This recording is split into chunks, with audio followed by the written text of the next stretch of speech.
film dia Awali dengan memperlihatkan iring-iringan militer yang bertujuan untuk mengamankan seorang pimpinan teroris Irak untuk diinterogasi. Tapi, tanpa diduga, pasukan militer ini mendapatkan perlawanan sengit dari pengikut orang tersebut. Dan ya, 1 dari 3 orang sniper itu berhasil ditumbangkan. Spontan situasi tersebut membuat Frank sebagai pemimpin regu menjadi kalap dan bertindak di luar kendali. Alhasil, keluarga si tokoh yang semestinya dilindungi pun akhirnya ia bantai juga. Dalam mengisi waktu luang semasa pensiun, hari-hari Frank disibukkan dengan berbagai kegiatan di bengkel mobil miliknya. Seperti pada hari itu, dia bersama satu karyawannya baru saja selesai memperbaiki satu mobil dan sudah siap untuk diantarkan kepada pemiliknya. Perkenalkan, wanita cantik ini bernama Casey. Ia merupakan istri dari Frank yang ketika dinikahinya, Casey sudah mempunyai seorang putri bernama Shannon. Kendati pun begitu, Frank memperlakukan Shannon layaknya putri kandung sendiri. Mengetahui Frank akan mendapat bayaran dari pemilik mobil, Casey dan Shannon memaksa untuk ikut mengantar mobilnya sambil membujuk Frank agar mau membawa mereka liburan akhir pekan. Frank akhirnya membawa mereka walau ada sedikit was-was juga sebab yang dia tuju adalah seorang bos mafia yang Frank sendiri dulu pernah bekerja untuknya. Tiba di tempat tujuan, Frank mendapat gangguan dari si Badigul yang karena sikap songongnya sempat terjadi adu mulut yang berujung pada sebuah perkelahian. Beruntung satu orang dalam bernama Lazarus datang melerai mereka dan langsung membawa Frank menghadap bos yang bernama Leo. Si Leo ini rupanya ingin Frank kembali bekerja untuknya sebagai pembunuh bayaran, akan tetapi Frank menolak tawaran tersebut lalu pergi membawa amplopnya. Namun sejenak ia dikejutkan dengan pemberitaan di televisi di mana putri si Leo dikabarkan tewas setelah mengalami insiden tabak lari. Informasi ini membuat Frank sangat terpukul sebab dia tahu betul betapa si Leo sangat menyayangi putrinya tersebut.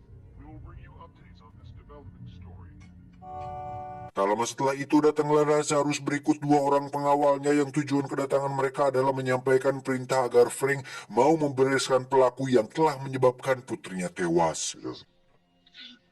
Sebagai manusia biasa, Leo rupanya masih belum bisa terima atas tragedi maut yang menimpa putrinya, terlebih karena si pelaku yang malah melarikan diri. Maka dari itu Leo memaksa Frank untuk membunuh si pelaku. Jika tidak, maka Leo mengancam akan membocorkan rahasia dari masa lalu Frank kepada istrinya.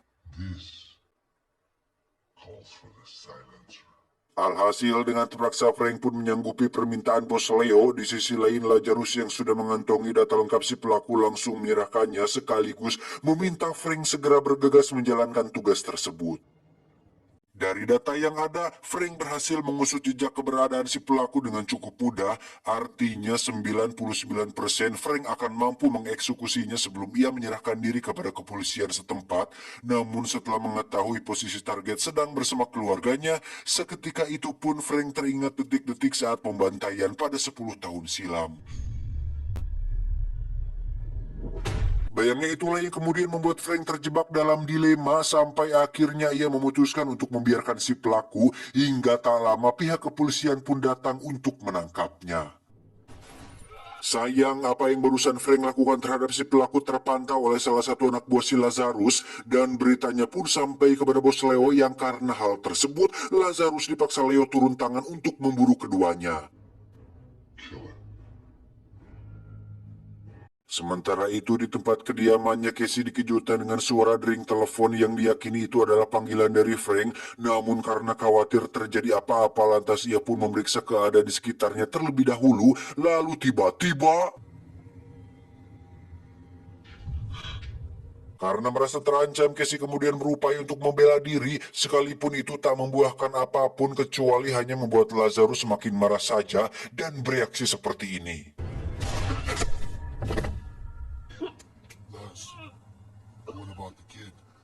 Selang beberapa saat, Frank pun pulang ke rumahnya dan mendapati Casey pingsan di depan pintu dengan keadaan yang sangat mengkhawatirkan. Maka dibawalah ia ke rumah sakit terdekat, sementara di saat yang sama Lazarus tengah mempersiapkan si pelaku untuk dieksekusi mati saat itu juga. Kembali pada Frank di mana ia telah kedatangan rekan seperjuangan lamanya bernama Timo menyusul kabar penculikan Shannon oleh komplotan si Leo. Dengan sukarela, Timo siap membantu Frank untuk mengatasi masalah tersebut. Di sisi lain, Casey merasa sangat terpukul. Selain karena khawatir akan keselamatan putrinya yang diculik, dia juga merasa sangat kecewa oleh sikap Frank yang telah membohonginya selama ini. Maka demi menebus kesalahan tersebut, Frank dibantu Timo berjanji akan segera membawa Shannon pulang dalam keadaan selamat. Belakangan diketahui ternyata Leo sejauh ini masih belum bisa melupakan kematian putrinya, sehingga ia memutuskan untuk membawa Shannon ke kampung halamannya, lalu disekap di sana. Kendati pun diperlakukan sebagai anak sendiri, namun sang istri tetap menyalahkan sikap Leo yang berlebihan tersebut. Sebagai mantan partner Leo, tentunya Frank mengetahui persis di mana posisi keberadaan putrinya saat ini, tepatnya di sebuah daerah di Meksiko yang Leo jadikan sebagai pabrik narkoba. Dengan persenjataan yang telah dipersiapkan, mereka pun berhasil menguasai area tersebut dengan melumpuhkan semua penjaga yang ada di sana. Lazarus pun langsung mengerahkan semua anak buahnya untuk melakukan pengepungan dan mentargetkan Frank dan Timo untuk dibunuh saja, padahal kedua orang ini sudah berada di salah satu bar milik Leo di mana si Badigul sedang main tahun di sana. Dari si Badigul inilah Frank kemudian mendapat informasi lebih detail tentang Shannon disembunyikan, sementara di luar bar terlihat Timo sedang menghabisi kroco-kroconya si Leo, termasuk si Badigul pun akhirnya tewas pada keributan tersebut. Mengingat kondisi saat itu sudah semakin berbahaya untuk keamanan Leo, maka dengan segenap kemampuannya Lazarus berusaha melindunginya dengan mengerahkan serangan ke atas bukit, di mana Frank bersama Timo sudah siap dengan kokangan senjata jarak jauhnya, dan aksi tabaku tembak pun tak terelakkan lagi. Sejalan dengan itu, Lazarus dikejutkan oleh Frank yang tiba-tiba saja muncul dari arah belakang. Meski Frank mengawalinya dengan mengajak bicara baik-baik, namun Lazarus yang sudah terlanjur panik pun justru merespon sebaliknya. Alhasil, Frank pun mengganjar Lazarus dengan sebuah tembakan telak.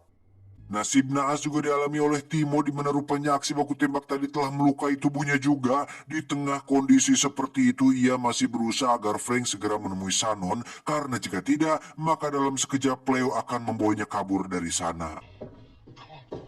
Di balik aksi Leo ini ternyata istrinya tak henti memberikan nasihat bahwasanya Shannon adalah Shannon yang jelas-jelas bukan anaknya, tetapi Leo tak sedikit pun menghiraukan itu dan tetap saja keras kepala. Nah, di tengah bersitegang itulah Shannon menancapkan gigitannya yang membuat konsentrasi si Leo hilang dalam seketika.